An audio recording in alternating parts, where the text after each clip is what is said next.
Hey guys, SuperArc25 here, on the ground at Vertical Sims Syracuse scenery with the PMDG DC6.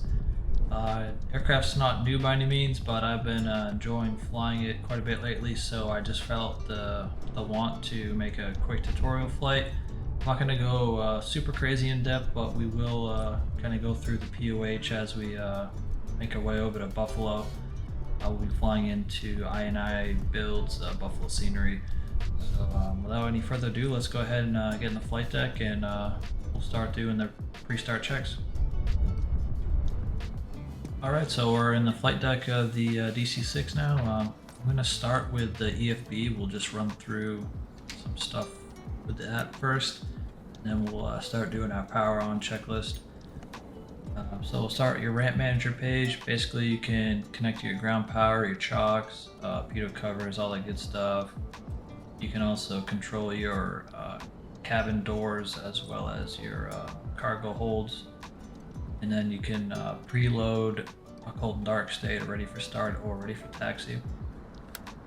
Moving on, your ramp fuel load manager. Basically how you load fuel and passengers and baggage or cargo if you're using the cargo variant. Moving on, you have your artificial flight engineer. I'll go into that. There are a couple different phases of flight today. Basically a little bit of assistance from an AI flight engineer, considering this is like a 3 or 4 man crew for aircraft like this. So it's just a way to take some of the workload off the pilot. Moving on, we have our maintenance manager. Basically it gives you the engine hours, the condition of the engine, same with the propellers, same with the engine oil. You can also top off your fluids here on the right side. All our engines are in good shape, only have about an hour or so on them, so we won't have to do any repairs today. Engine stress visualizer. That shows you in real time, once we get the engine started, if we have our parameters set correctly. If we have anything wrong, it'll tell us that by telling if whether it's in a moderate stress range, high stress, or if you're really overstressing it, it means it's probably about to fail the engine. And then the last options menu will be setting your realism settings. So like engine damage or circuit breaker failure, stuff like that. And then you can also select if you want to use the GPS or just the basic VOR ADF navigation. For this flight, we'll be using the GPS. So that's about it for the EFB. Let's go ahead and get the power on procedure started. Alright, so as I said earlier, I'll be lightly basing this flight off the POH. PMDG does supply a PDF document with this that has a step-by-step procedures for basically every phase of flight. So I'll follow it lightly, but I am going to not jump around as much as that tends to make you do. I'm just going to hit each panel and complete the whole panel before I move on to the next one, basically. So without further ado, let's start with the overhead. So we're just going to do a top to bottom flow. Checking our water injection pumps need to be off.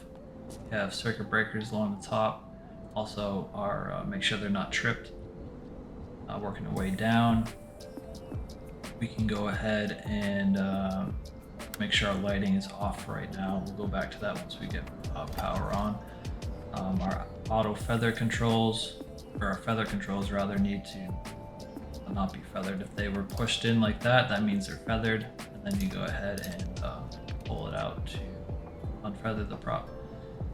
Those are good to go. Coming across the top, we have our fuel booster pumps, main and alternate. Make sure those are in the opposition. Just below that, you have your 3 inverters. Make sure those are off. This is your emergency electric controls, I believe. Zoom in on it. Emergency instrument power, so go ahead and make sure that's off. And just below that, we have our switch for either plane battery or ground power. And then further down, we have our basically generators and main power switch. Continuing, we have our engine start selector switch, and then below that your ignitions for each engine, so make sure all that's in the off position. It is. Here's your automatic feathering, make sure that's off as well. Now we'll go left to right across the eyebrow panel. Starting on the left, you have cockpit temperature, windshield heating, stuff like that. So basically just making sure all this stuff is off, which everything is. Coming across the center, go ahead and make sure all our light switches are off. Cowl flaps can be closed for now, we'll open those here in a second. Superchargers, make sure they're in the low position. Then coming across to the right side, temperature controls, set that as applicable later. This panel here is basically your pressurization panel. Only thing we're looking at right now on this is the cooling turbine and making sure that's in the off position. Before we move down to the center console, I'm going to jump to the back and check our rear circuit breakers. There's 4 that are always off, which will be your water heater and 24-volt outlets. Those are fine if they're in the off position, but the rest of them should be on. So if you see one that is tripped, that means you probably need to come back and reset it. Alright, so circuit breakers look good. Go ahead and come across the center console here. Now we're going to go ahead and open our fuel tanks, so 4 tanks for each main here. Then there is alternate fuel tanks or auxiliary ones, so you can take extra fuel, but for today's flight it's only a quick hop, so we're not going to be needing alternate tanks. Go ahead and make sure your propeller is full forward. Personally, I have this mapped to my speed brake axis on the Bravo throttle, since this plane does not have speed brakes, so I just use that with the propeller controls. On the throttles, we'll just crack those open a little bit for our start later, and also take a look at our propeller synchronizer controls. So just make sure that's on either number 2 or 3 auto. I leave it on number 3 unless there's an issue with that engine. Now we'll go ahead and check our gyro pilot controls. Make sure we're in the left position on the switch, which is the gyro pilot switch, and then coming down to the bottom, make sure that our gyro pilot master switch is off, our altitude hold is off. This black lever down at the bottom, make sure that's off. That's basically your clutch for the synchros for the gyro pilot. Just above that, we have our mixtures. Make sure those are off.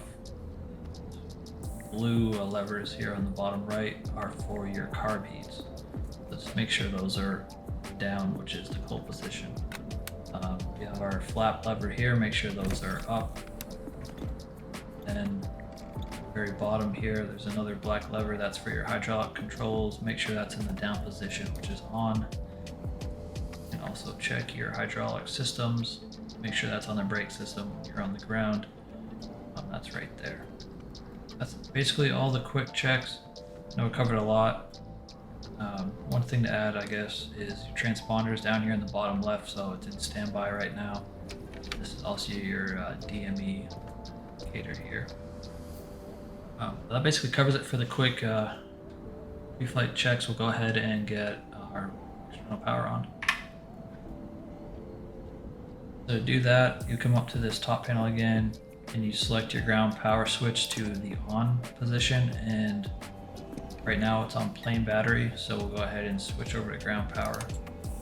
That will illuminate your red light. While we're up here, we can go ahead and turn on our inverters. We can also turn on our no smoking. We can turn on our navigation lights, as well as our generators. Like the weather just changed a bit.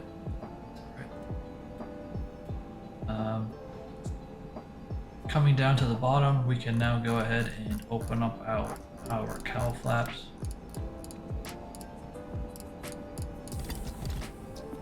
You can also turn on our radios.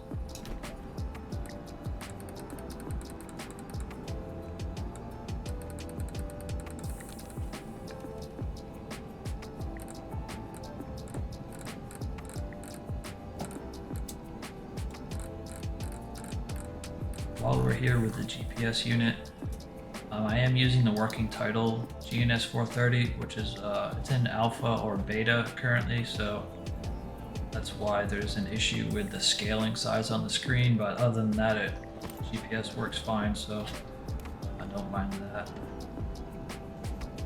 Continuing on, let's go ahead and check our ambient temperature is only about 8 degrees. So we'll turn our windshield heating to the 0 to 10 degrees selection. You can also come across and turn on our cabin master heater, and we'll select a little bit warmer of a temperature for the cockpit as well as the cabin. And while over here, we'll set our pressurization panel to 12,000 feet, which will be our planned cruise altitude.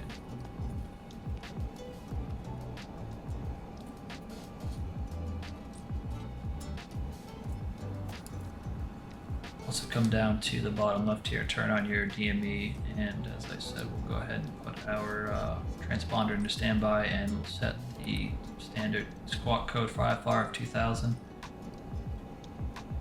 Pretty sure that's it for our initial checks.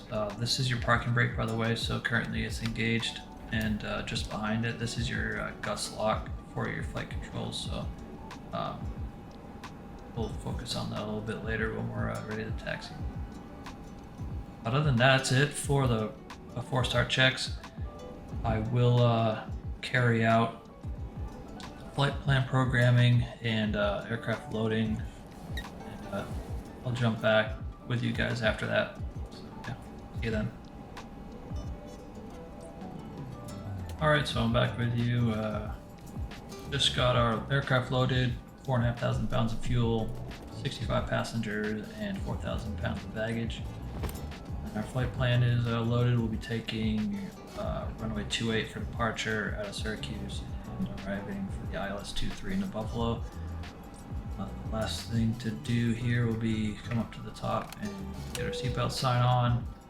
After that, we'll go ahead and let the AFE carry out the rest of the 4-star checklist. Cockpit pre-flight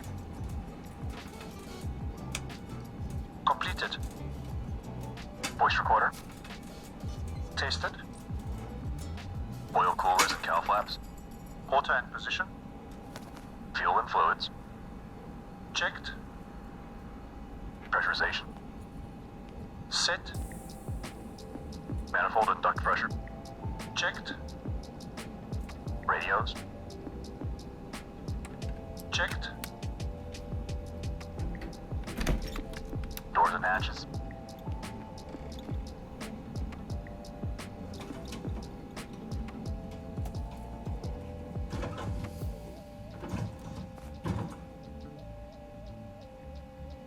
closed. Door warning lights out. Gear pins removed. 3 on board. Seat belts and pedals adjusted. Throttles set to idle. Propellers forward and 3.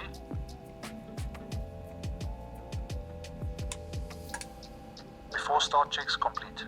Start engines.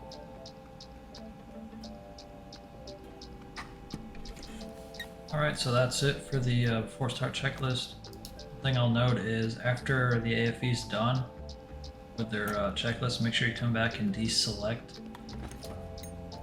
the AFE. Otherwise, you can have control binding issues. Like if you have the AFE on for cruise, that's fine, but the AFE is going to be trying to override anything that you're doing with the throttles. So just if you don't want them controlling anything, just make sure you come back and deselect that. But besides that, we're going to start engines. So let's go through a procedure for number 3 engine. We'll start the engines in 3, 4, 2, 1 sequence. Go ahead and turn on our mixtures to rich for number 3 engine. come up to the top. You can see the AFE's already turned on our number 3 boost pump, as well as our engine selector to number 3. Last thing for us to do is turn the ignition switch to both for number 3. And for the start sequence, we're going to hit the center start switch. We're going to wait for 12 callouts, or 12 rotation callouts from the AFE. Or rather, sorry, not rotations, but 12 blades of rotation. And then we're going to hit the primer and boost switches, and that should start the engine. So let's go ahead and do it. 3, 6, 9, 12. Alright, so once the engine starts up, you're going to come down and look for fuel pressure and oil pressure, which we have. And then just adjust your throttles for about 800 to 1000 RPMs for the engine warm-up.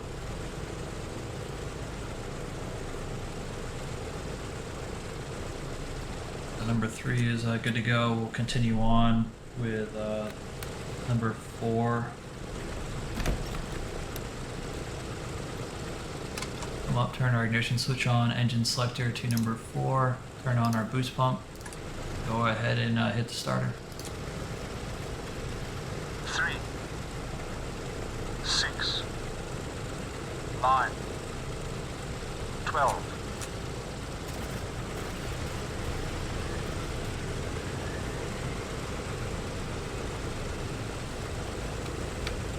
Got a good start on number 4, so go ahead and get number 2 ready.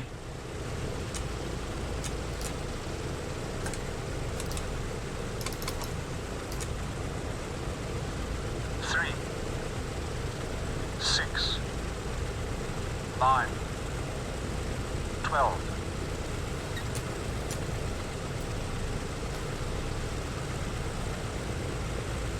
Alright, so I was a little bit late on that one, which is why we didn't have an engine start. I was trying to adjust number 4's RPM, and it just got me a little bit behind. So if that happens, just wait for the engine to stop spinning, and then we can go ahead and try it again. 3, 6, 9, 12.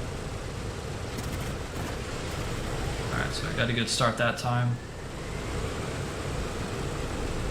Then we'll go ahead and finish with number 1.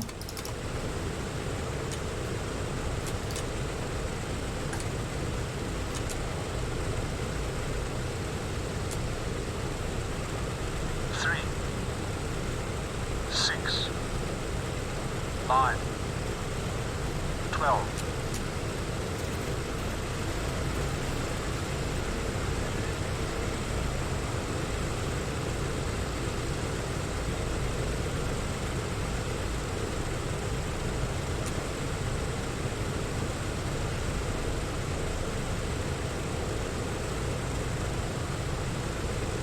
Alright, so we got good engine starts, so let's go ahead and carry out the after start checklist.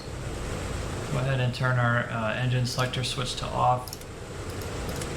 Our boost pumps can go back to the opposition, and we'll switch from ground power over to plain battery. After that, come down and remove our ground power, and then we'll let our AFE do the after start checks.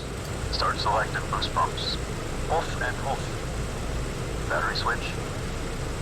Plain metric. Generators and inverters.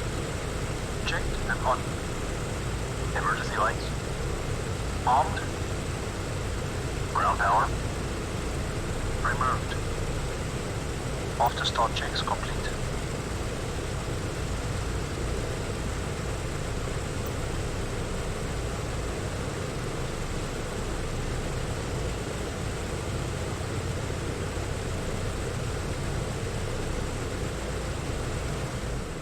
So now that our after start checklist is done, the next thing will be the engine run-up procedure. I'll run through that pretty quickly. Although our oil temps, we need to wait for them to get above the minimum, which is designated by the red line on the gauge. So once our engines are warmed up, I'll come back and show you guys the run-up. Alright, so our engine's just about at their minimum operating temperature, so our first step in the run-up, we're going to come down and check our reverse range. Our reverse range is enabled by this red bar here. I have this mapped to my flap switch, not the flap axis, but the flap switch on my Bravo throttle quadrant. You map it to the toggle water rudder, which is what this is bound to. So once you have your throttles in idle, you can go ahead and hit that, and that'll let you go into reverse range. So we're just going to make sure we got our reverser lights that just lit up there on the center console, the orange ones, so that is our indicator for reverse range. So we'll come back to idle, and that will set 1500 RPMs for the rest of our run-up.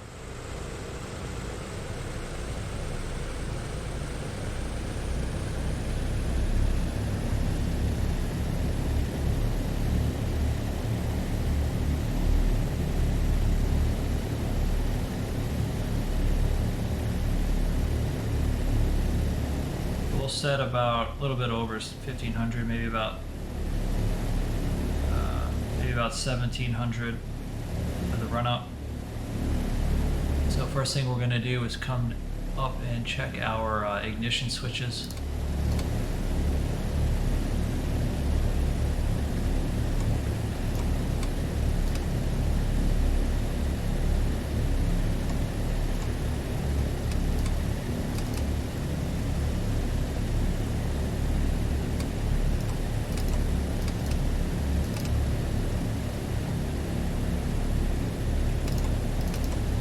So our ignition switches are working fine. Next we'll come up and test our feather.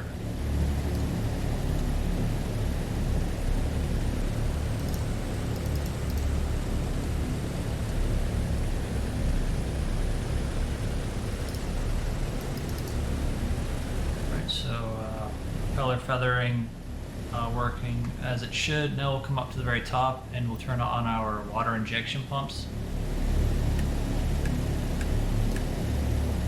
Just make sure we have pressure that is indicated right here on these two gauges, which we do.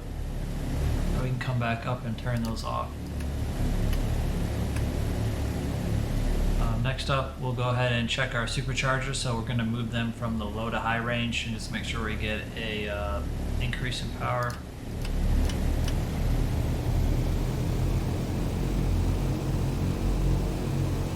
And then we'll go back to low.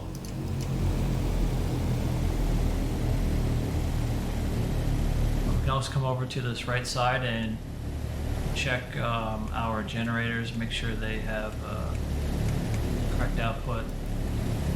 They do, and then go ahead and test our pitot heat, which is this switch right here. Our amperage goes up, so we can go ahead and turn that back off. We can also check our propeller de-icing, which is up here by this, indicated by this gauge. So what you do for that is you'll turn on your prop de-icing switch here, and then come up and using this dial, you can select each propeller individually. Each propeller is reading equally, so we're good there. That's going to do it for the engine run-up. Last thing we can do is, I guess, check our oil pressure and temperature for our supercharger gearbox, which those are within operating limits after that. Just bring our RPMs back to about 1,000.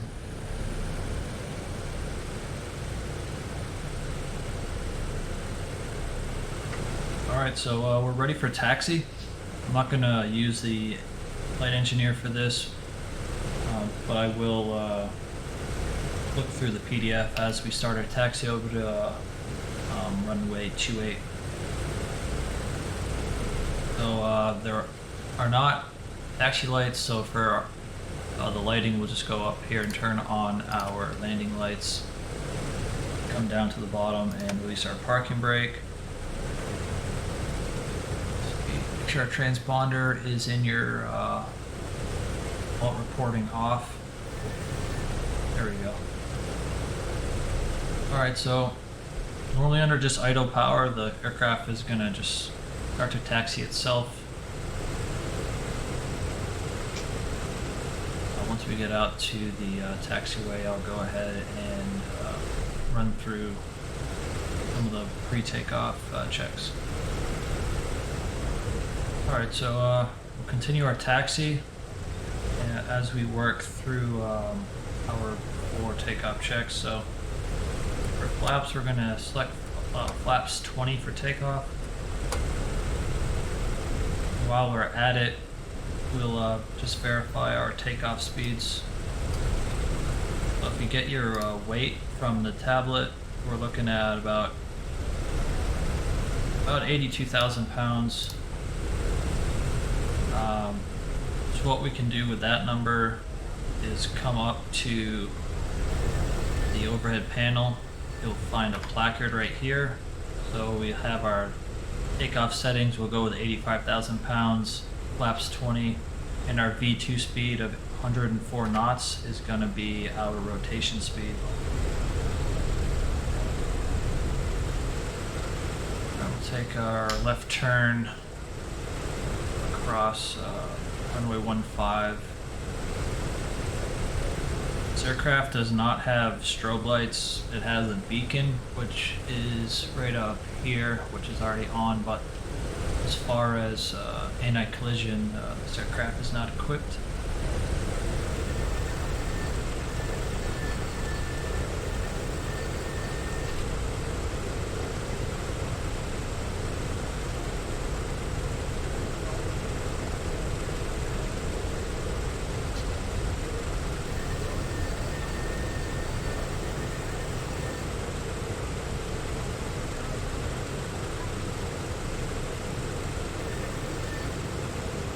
Alright, so while we're holding short, we'll carry out the rest of our 4 takeoff checks. So we can come up to the top, turn on our boost pumps to low. We'll also arm our auto feather. You'll get those green lights to indicate that the auto feather's armed. Also come down and we have to set our cowl flaps to 4 degrees, which is our takeoff setting.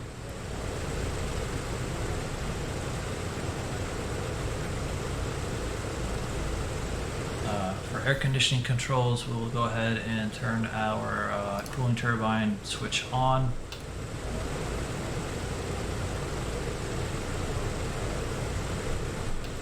Turn our co-pilot inverter to the opposite of our pilot, so number 1 on and number 2 will be in standby. Come down and release our gust lock. We'll go ahead and lock our mixture in the rich position.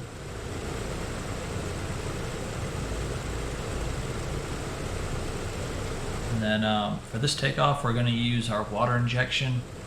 We probably don't need it because we're not super heavy and we have a pretty long runway, but go ahead and turn those on.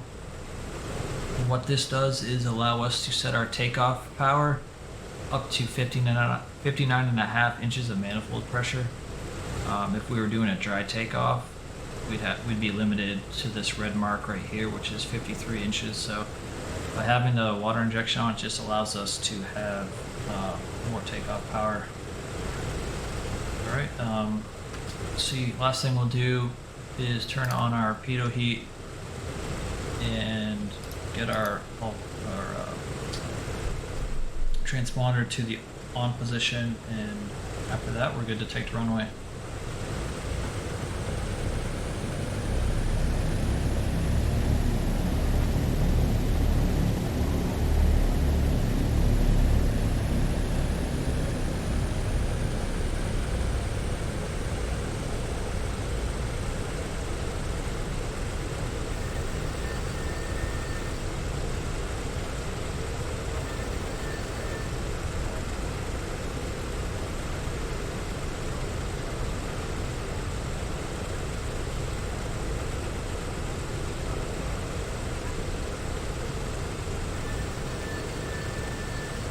Alright, so for the takeoff, we're going to set 30 inches of manifold pressure. Once we like what we see on our engine indications, we'll go ahead and set takeoff power and release brakes. So let's go ahead and do it.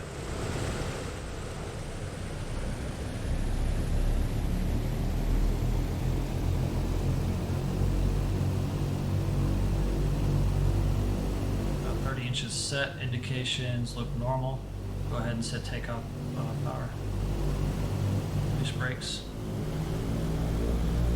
Got our green water injection lights that lit up, so that means the system's working.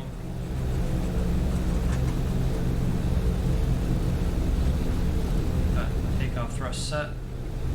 Airspeed's already up to 90 knots because of that massive headwind. Up through 104 knots and we'll go rotate.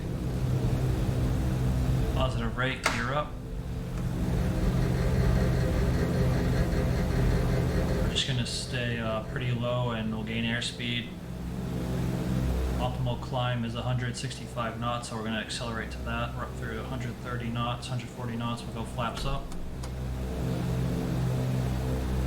Now we'll pull our power back to METO power, which will be a roughly 48 inches of manifold pressure and 2,600 RPMs.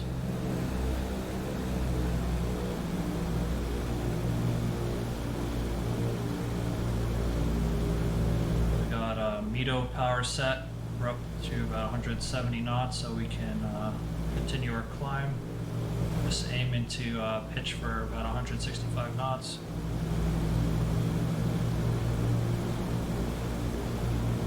Come up here and open up our cowl flaps just a hair for our climb power, and also we can turn off and retract our landing lights.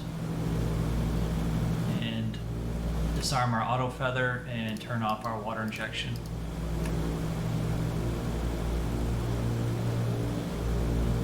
Go up to our GPS and select a direct to our next waypoint, which would be one here. Go direct.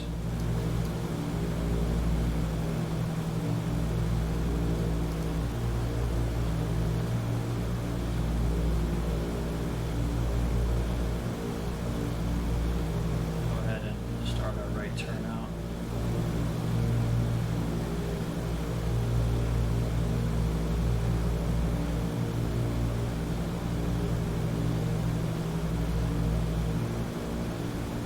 One thing I realized I did not do was set my altimeter.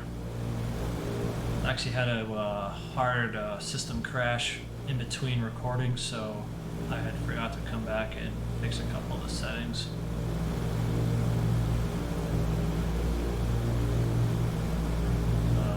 Go ahead and bring our power back to climb power now.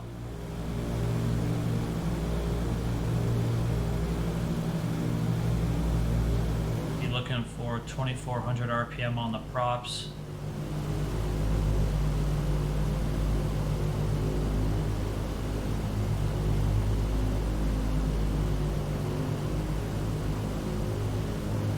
And about 175 BMEP.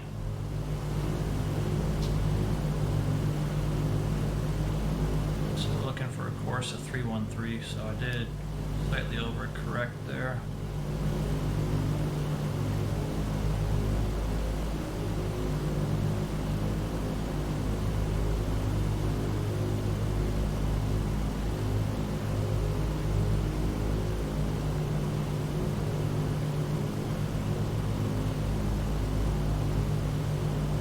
Kind of forgot I was taking off runway 28. Previously I'd taken off of runway 15, which was like a 180-degree turn, where this was only a very minor turn. So go ahead and get about a 300 heading. Got some good cloud coverage now, so 3 years down to -10, so we'll go ahead and turn up our windshield heating. Make sure you're adjusting your throttles as you climb to make sure you're maintaining your proper climb thrust. Go about 6 miles to our waypoint, and then we'll be on a left turn to 295 heading.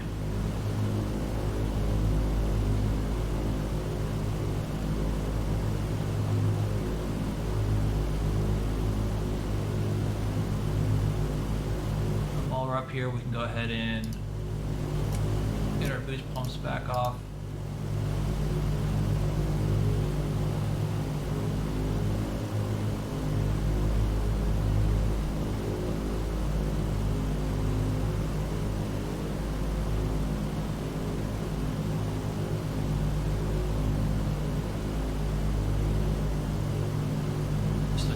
Cover's pretty low because we're already starting to break through.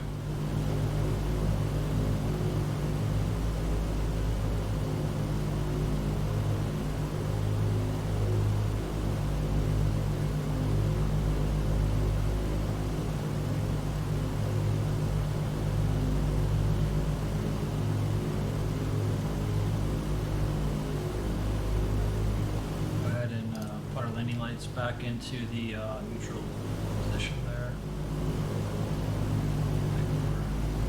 About to get back on our GPS track, so tracking about 295 heading.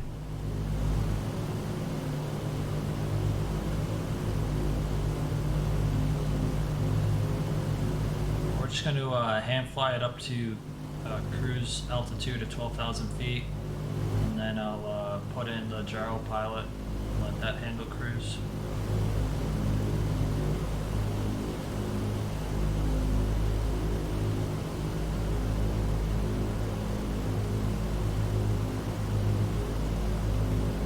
About 1,000 to go in our climb.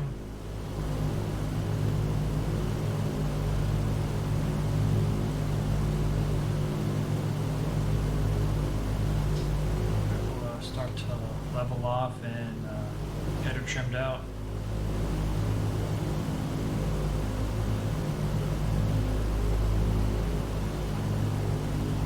We'll leave our climb power set until we accelerate a little bit, and then power back for our climb power.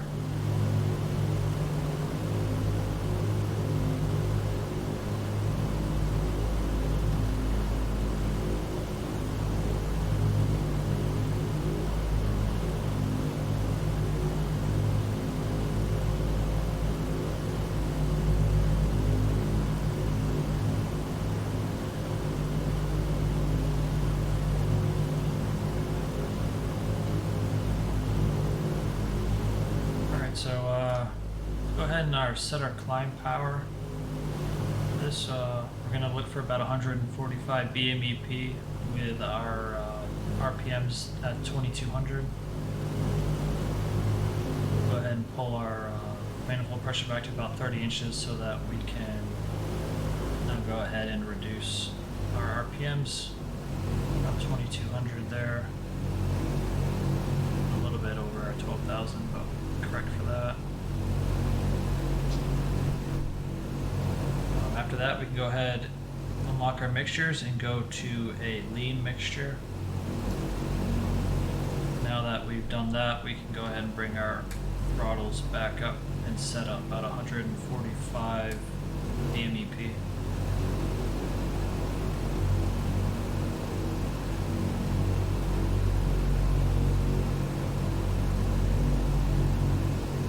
Got that set, just get us leveled out a little bit better, and then I'll put in the gyro pilot.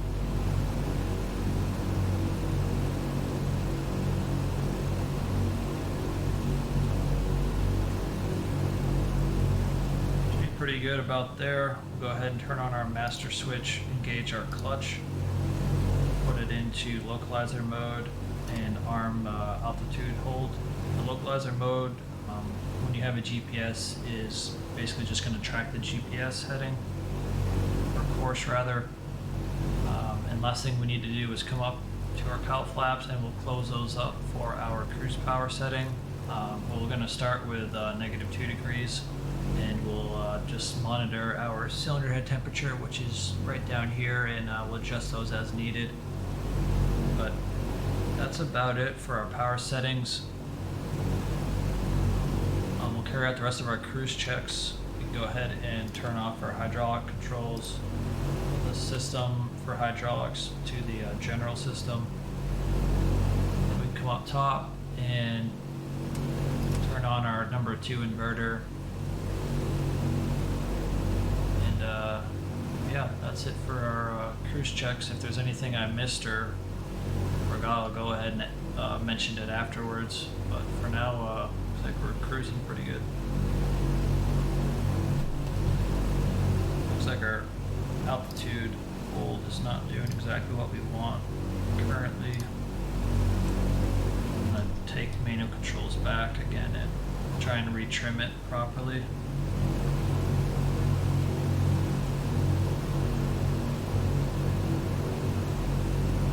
System's definitely not perfect, but you got to understand it's an old aircraft, so it's got a pretty rudimentary autopilot system, so you're just gonna have to work with it a little bit at times, but overall it usually does a pretty good job.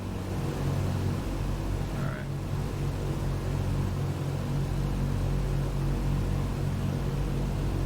Go ahead and try that out.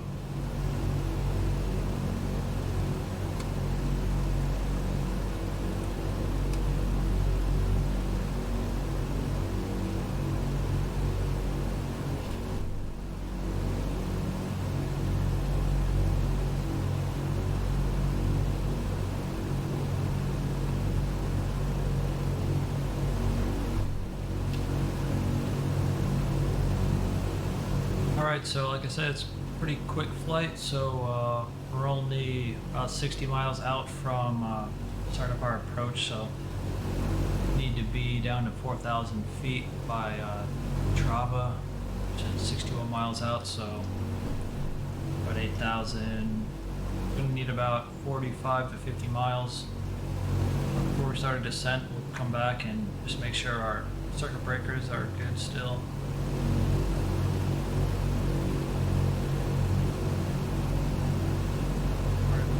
Circuit breakers look good. Let's go ahead and start our descent. Go ahead and turn our hydraulic systems back on. Go ahead and get our co-pilot inverter back to standby.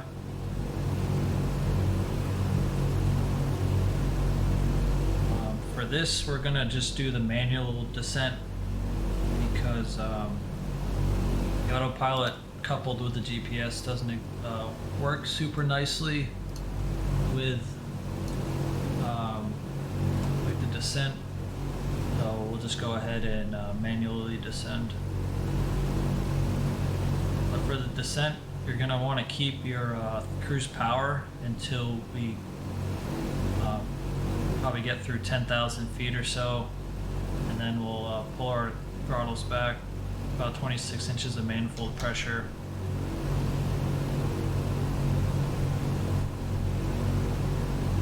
You will still have to pull your throttles back during the descent just to maintain 145 BMEP.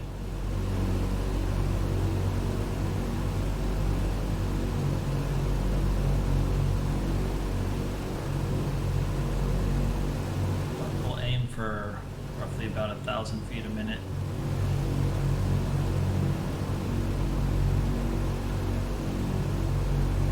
We have a minute. Go ahead and check the METAR for Buffalo.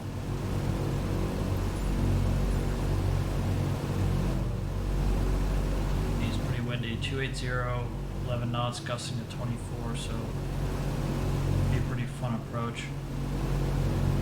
Altimeter 29903.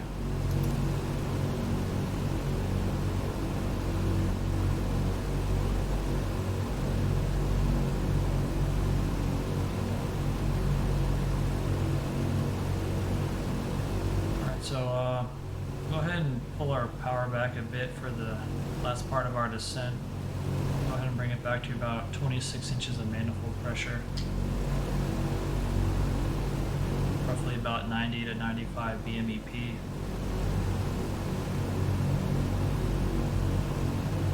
When we do that, we're probably going to need to close up our cowl flaps just so we maintain the heat.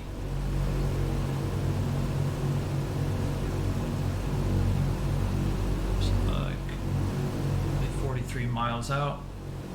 Another 5,000 feet to go, so we should have plenty of time. Hoping the weather is not too bad at Buffalo, just because this plane is not fun to fly in IMC conditions, I'll tell you that much.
So we're just about to try and level off here at 4,000 feet. A little about 26 miles out from our next, the start of our approach waypoint, so gives us plenty of time to get our speed bled off, so we can start getting flaps out.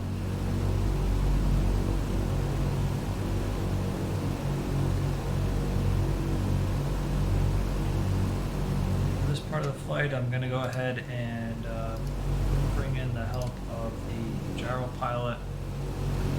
Go ahead and just keep it in heading mode and altitude hold at 4,000 feet. It allows us to set up our CDI. So we're going to go from GPS to VLOG mode and set a course of 230, or rather 235, which will be our ILS course. Still don't have it, still not receiving the frequency yet, but we have it set 111.3.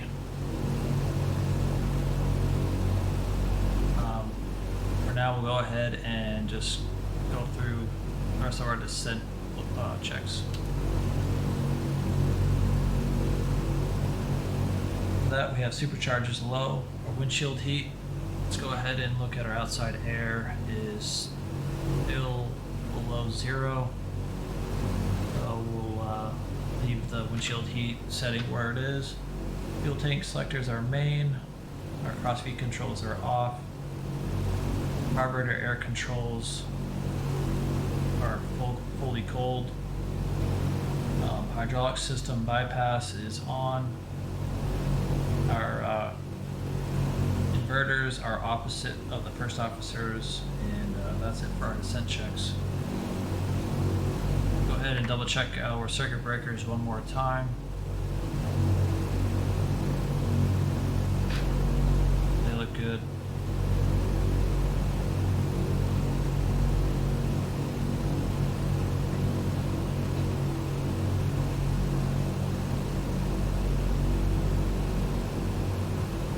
Another 18 miles to go.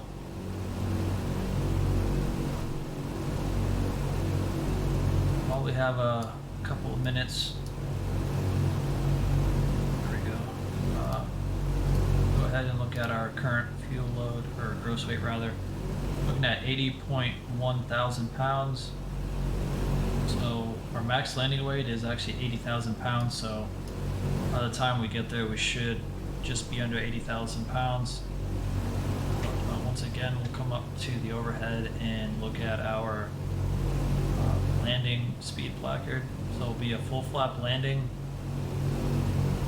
and we actually might, yeah, we'll just do full flap landing at 80,000 pounds and the VREF speed of 101 knots.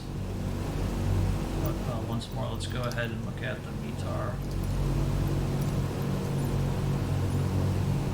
So we got 11 knots, gusting 24, so probably gonna do a VREF plus 10 just to split the middle between the gusts and the regular wind. So we'll do a VREF of about 111 knots. As you can see, we just picked up our, I believe, ILS frequency.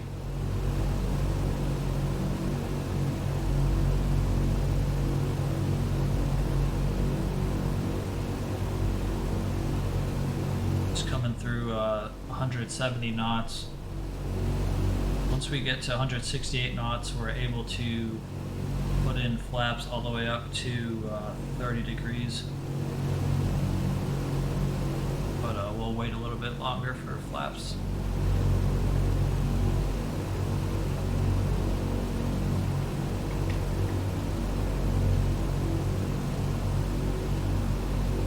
There's another nifty placard down here. You can see got some airspeeds. So it says you can put flaps out from 0 to 30 degrees under 174 knots. Not sure if that's totally accurate because the manual actually says 168, but either way it's fairly close. And then you can go landing flaps at 152 knots, which is actually indicated by this white arc here, so roughly about 150 knots, and then you can go gear down at 174 knots. So between that placard and the other overhead, the one up here for landing speeds, it's definitely some useful information. You can actually see the airport just out off our nose.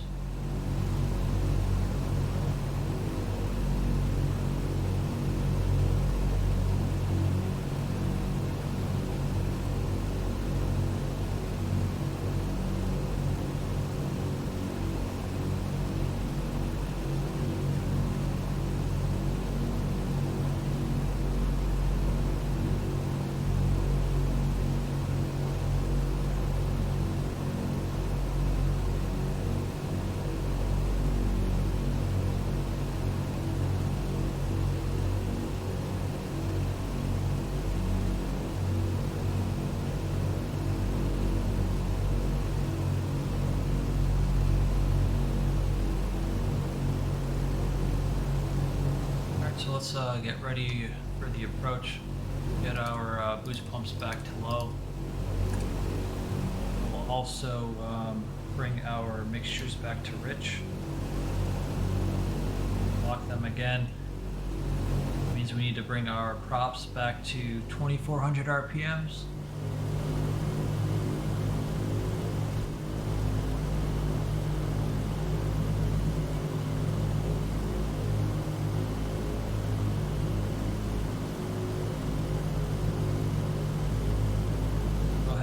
Shut off our aeropilot.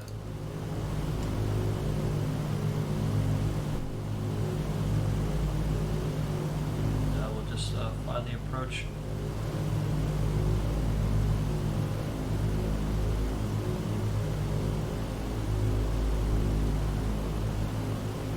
Set roughly 90 BMEP.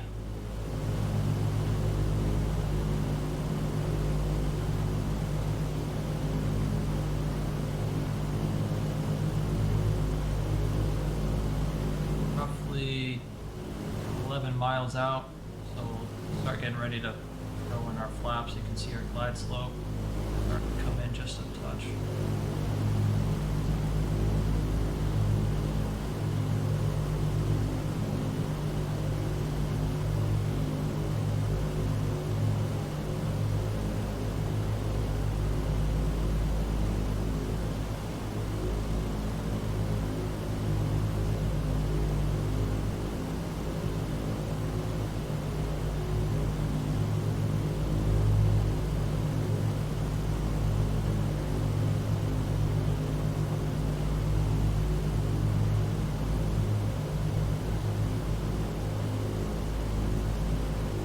ahead and throw flaps out to 10.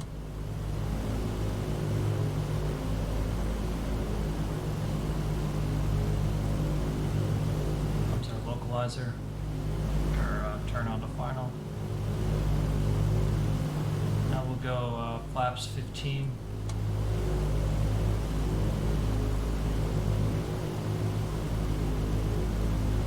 Careful, when you put the flaps out, it definitely likes to balloon a lot, so just be careful of that. Start bringing our power back to about 80 BMEP and go flaps 20.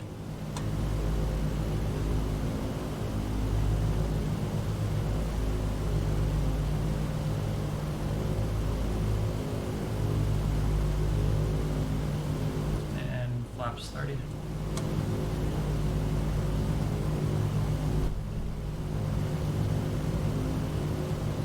Go ahead and close your cowl flaps up to 4 degrees for the approach.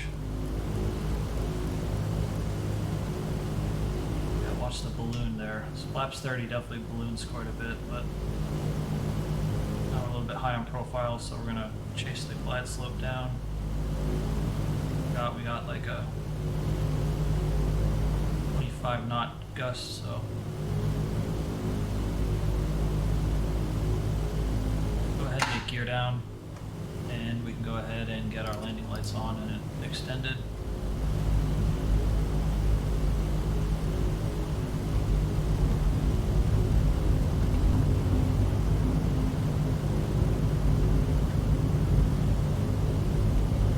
We got 3 greens. See, we're definitely gonna have to ride a bit of a crab in here. Still a bit high.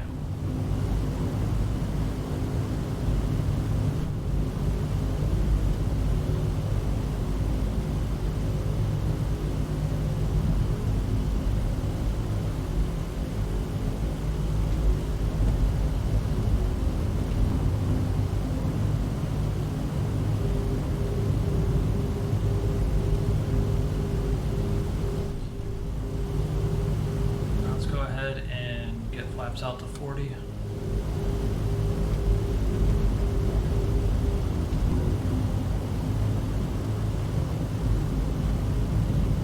We're about caught up with our glide slope.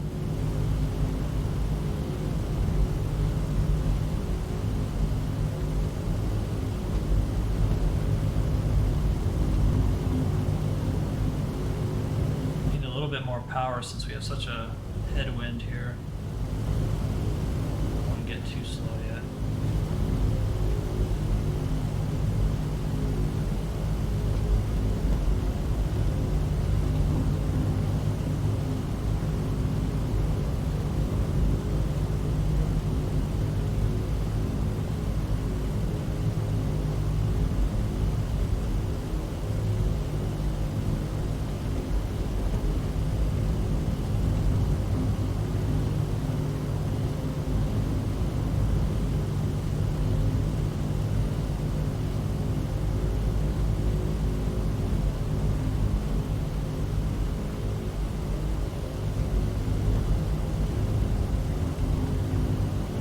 So I'm going to throw flaps 30 back out.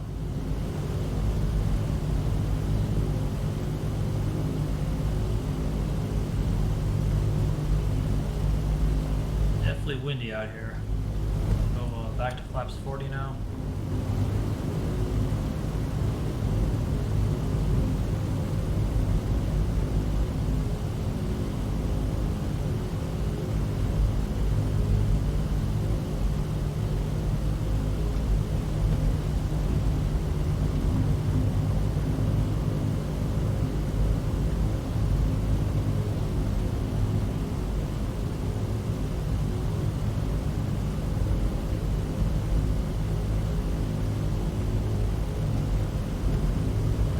Flaps 50.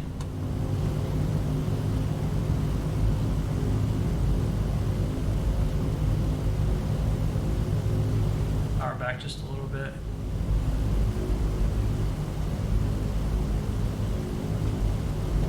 That crosswind.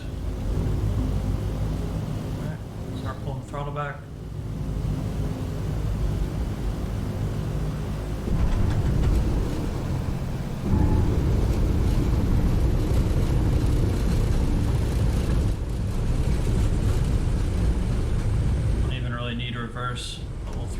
about 25 inches. Try to maintain center line with this wind.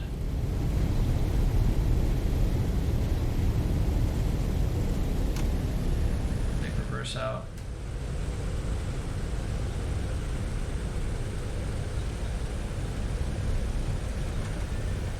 And we'll take our next exit.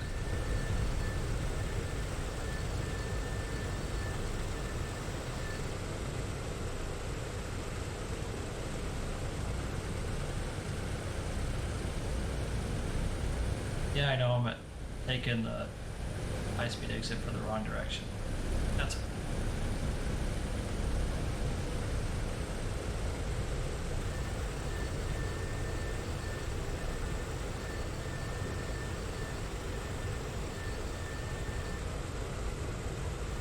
For the sake of this video, I'm going to let the AFV do the after landing checks.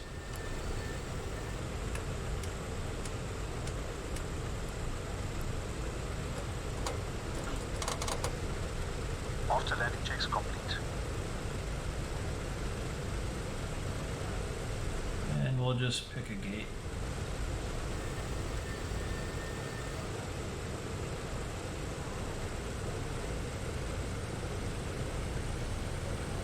Yeah, landing wasn't super great. The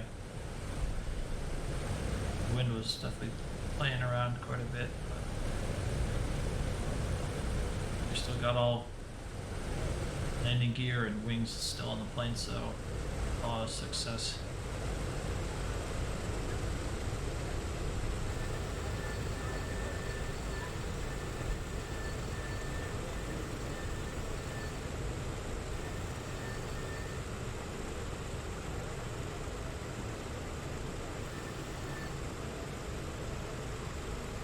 Alright, so now that we're stopped, we'll go ahead and set the parking brake and let the AFV go through the parking checklist, which will actually pretty much shut down the aircraft. So let's do it. Parking brake is set. Cut entrance.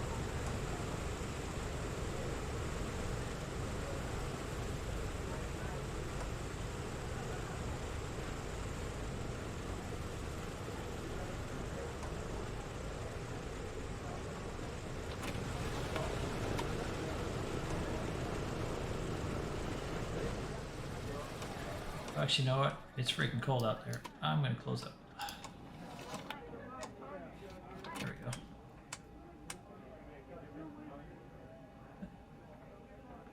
One thing the AFV didn't do was retract the landing lights. Everything else he took care of, so. Parking checks complete. Airplane secured. Just like that, you're all shut down thanks to the AFE. Let's go ahead out and take a look at our landing data from Atlanta to see how it was.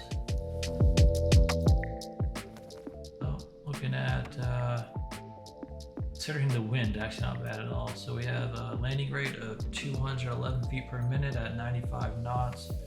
And the wind for landing was out of 280 at 20 knots, so it was kind of a right to left crosswind at 20 knots. I'll take it. That about wraps it up. So if you guys enjoyed the video, if you got any questions, be sure to let me know. I'll be sure to help you out. Definitely enjoy this aircraft. It's doesn't always fit in with some of the other flights because it's sometimes can be too big to be a GA aircraft, but then it can be too slow to fly with some of the commercial airliners. But it definitely has its own little niche. Definitely a fun aircraft and really engaging. Of course, it's from PMDG, so wouldn't expect anything less.